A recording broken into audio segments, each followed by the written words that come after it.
Let's talk to Lord Goodman. He's here because he's written a piece in The Sun today. Page 10, Quang going down, Quang going down, Quang going down. Very good.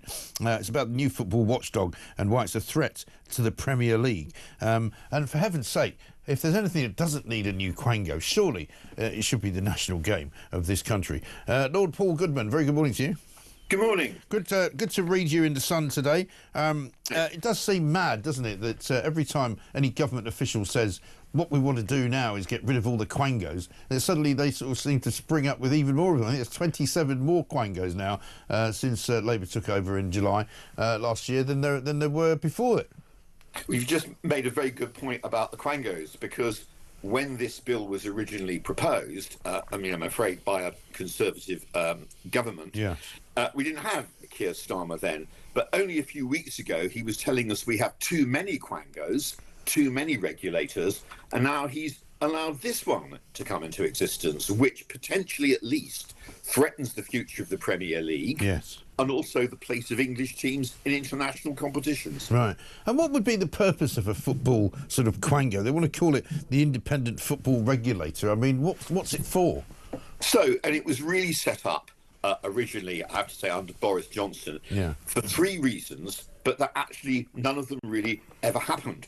The first was the terrible collapse of Bury Football Club, which was a really bad thing, but I have to point out Bury is now back up and running again. The second was the threat of the so-called Super League. You remember the Super League? It was going to be this closed competition with the top teams in the Premier League. But that didn't happen either because the fans stopped it. And the third reason cited was COVID. Now, COVID, of course, was really bad for football, but I don't know of any club in the top flight, top five divisions, closing. So it's a bit of a mystery about why we have to have this in the first place. Yeah. I mean, the original idea of it, I think, was to sort of try to make sure that people who were not perhaps suitable to own football clubs and to run them shouldn't be allowed access to them. But we've sort of already got regulations in force to stop that from happening anyway, haven't we?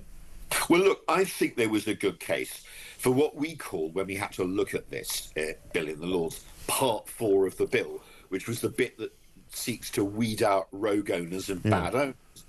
But you now won't be able to play in the top five flights without a licence from this state-appointed regulator. And it's going to do all sorts of stuff to do with the finances of the clubs. And when it was going through, Labour backbench peers were getting up and demanding the regulator do more and more. The regulator should do net zero. The regulator should do corporate governance.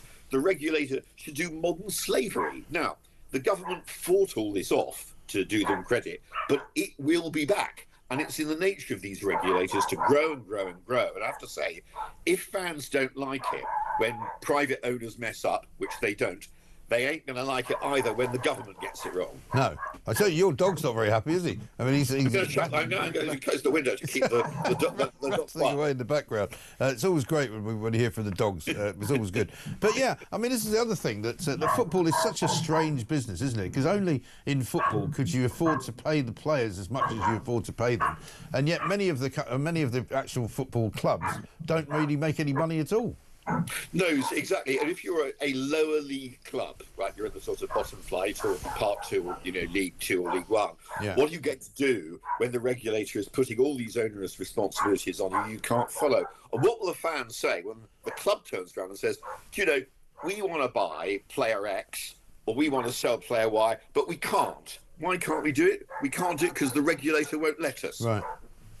That's the problem. And one of the things that we do here, which I suppose is a legitimate complaint, which nobody seems to be doing anything about, is the cost now of actually going to see, particularly the top clubs in the Premier League, how people are being priced out, ordinary kind of fans are being priced out. I think there was a story from Manchester United the other week where a section of Old Trafford has now been taken over for corporate hospitality, and so ordinary fans who have been going for sort of 30 years, season ticket holders, can't even get seats anymore. Yes, and that's a big problem. And what will happen when the regulator charges the clubs a fee for its services, which is what it's going to do because the Treasury wasn't going to pay for it, what will the clubs do? There's a danger they will whack up their ticket prices. Right. So any fans who are now keen on the regulator, they're not going to be so keen if ticket prices go up. No, quite. So, I mean, in all likelihood, is this going to be something that we never really see the light of day on?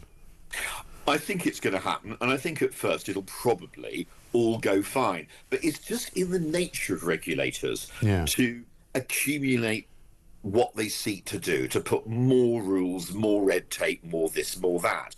And slowly, the clubs and the fans will feel the consequences. Yeah. I wonder, though, because, you know, we look at regulators like, for example, the water regulator, sort of the energy regulator, and maybe even the schools regulator, Ofsted.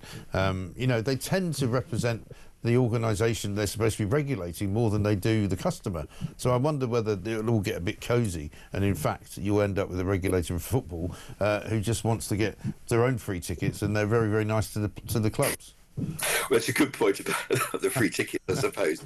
But the point here is that there's actually not a unified view in football, and one of the reasons this regulator's there is the Premier League and the Football League can't agree about the money. Right. So the regulator is going to have to make a decision between them. And if he gets it wrong, it does, I'm afraid, threaten the future of the Premier League. I have to add, I've not got a dog in the fight here. I'm a Wycombe Wanderers supporter and I don't follow a top-flight club. Right. But the success of the lower clubs does depend on the success of the Premier League because the money flows down. So if government gets it wrong, everyone suffers. Yeah, quite. And they normally do, don't they? Lord Goodman, very good to talk to you. Thank you very much indeed. But Lord Paul Goodman, the Conservative Peer Senior Fellow at Policy Exchange, written a piece in the Sun today, page 10, Quang going down, Quang going down, Quang going down.